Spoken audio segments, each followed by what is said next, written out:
좀 전반적인 느낌을, 전반적인 제 의견을 말씀드리고 몇 가지 좀 질문을 이시마루 선생님한테 드리겠습니다. 하여튼 작년에도 인도적 위기가 상당히 북한이 심각했다는 내용으로 말씀을 하셨고, 올해도 이제 동일한 말씀을 해주셨고, 실제 북한이 유엔 제재도 받는 상황이었고, 경제난에 대해서도 김정은이 직접 인정을 했고, 식량 생산 문제라든가 산업 발전, 경제 발전을 계속 강조하고 있기 때문에 상당히 인도적 위기가 심각한 상황으로 벌어졌을 개연성은 저는 충분히 있다고 봅니다. 그런데 이제 내부 정보가 워낙 제한적이기 때문에 국내에서도 상당히 별로 이제 언론 보도도 많이 안 나왔던 것 같아요. 그래서 여기에 대해서는 상당히 많이 관심을 가질 필요가 있다, 이렇게 생각이 됩니다. 그리고 지금 경제 문제에 대한 분석은 김병현 교수님 말씀하신 대로 이건 어떤 권력의 정치적 시각에서 이걸 정확하게 이 경제 문제를 들여다봐야 된다, 이렇게 생각을 합니다. 그러니까 이시마루 선생님이 오늘 굉장히 제가 생각하기에는 굉장히 이제 중요한 많은 분석을 얘기해 주셨고, 북부 지역에 있는 6명 일반 주민을 인터뷰해서 그 내용을 토대로 상당히 경제정책에서 공산주의, 사회주의적 강력한 어떤 통제에 기반한 경제로 회귀하려고 하는 경향을 지금 보이고 있다, 이렇게 이제 주장을 해주셨고, 식량 배급제도 부활시켜서 칼로리 통치로 지금 작년에도 이제 칼로리 통치를 얘기하셨고, 올해도 그 주장을 이제 계속 하고 계시는데, 칼로리 통치를 통해서 강력한 인민에 대한 통제력을 가지려고 한다, 이렇게 지금 주장을 하고 계십니다. 김정은 정권이 지금 저는 굉장한 위기 상황이다 라는 분석에는 동의합니다. 굉장한 위기 상황이고, 위기를 극복하기 위해서 뭔가 경제에서 과거의 어떤 이 통제를 강화하는 방향으로 가려고 한다라고 하는 점에 대해서도 상당히 좋은 분석이라고 생각합니다.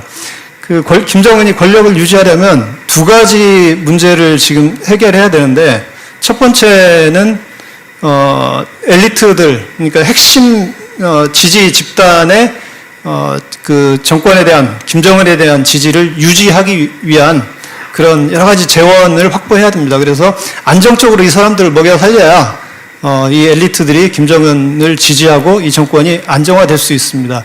그러지 못할 경우에 지지 집단을 먹여 살리지 못하거나 또는 여러 가지 이익의 충돌이 발생할 경우 정권이, 권력이 내부에서 불안정해질 수 있는 요인이 증가하기 때문에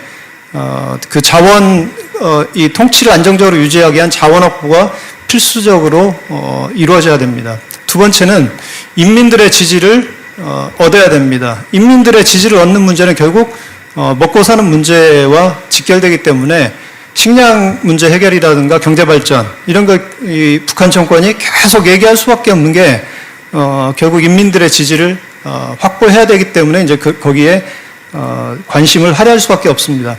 그런데 지금 김정은 정권이 이런 재원을 이 안정적으로 확보해서 이제 활용을 해야 되는데, 핵 미사일 개발에 막대한 재원을 지금 투자하고 있습니다.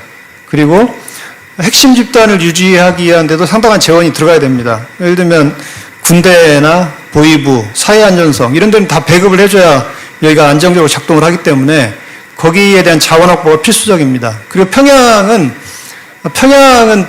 일정하게 배급을 하고 거기는 먹여 살리고 있습니다. 그래서 평양에 대해서 이걸 안정적으로 여기를 먹여 살리기 위해서도 자원 확보가 이제 필수적인 상황입니다. 그런데 북한이 대북 제재, 지금 핵 미사일 때문에 유엔 대북 제재를 받으면서 이 자원은 계속 줄어들고 있다고 봐야겠죠. 그리고 특히 코로나19 20년부터 22년까지 완전히 국경 봉쇄하는 조치를 취하면서 경제 상황은 더 어려워졌습니다.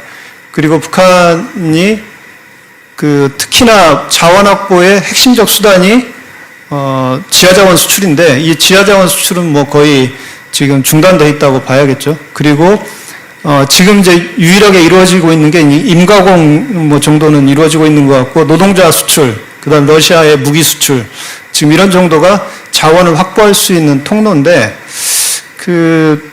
하여튼 이런 이 안정적 어떤 이 자원 확보 문제가 상당히 심각한 위기 상황에 지금 봉착하면서 북한이 경제 정책의 이런 전환을 지금 시도하는 것의 핵심은 결국 두 가지가 아닐까 저는 생각을 합니다.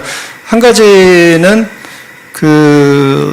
이 국가에서 안정적인 자원을 추출하기 위한 이런 목적에서 지금 뭐 여러 가지 수출입이라든가 무역 국가 유일 통제 뭐 이런 말씀도 해주셨고, 유통, 제조, 판매, 수출입 이 모든 것을 다 국가가 강력하게 장악하려고 하는 조치, 경제 조치를 다 취하고 있다 이렇게 말씀을 하셨는데, 그건 결국 자원 추출의 목적이 가장 중요한 목적이 아닐까 이런 생각이 되고요. 그게 자원 추출이 안정적으로 돼야 앞서 말씀드린 그런 모든 문제들이 좀 어느 정도 완전하게 해결은 안 되더라도 최소한의 이 자원 확보를 통한 자원 배분을 통한 이 권력을 유지해 나갈 수 있기 때문에 그런 게 아니.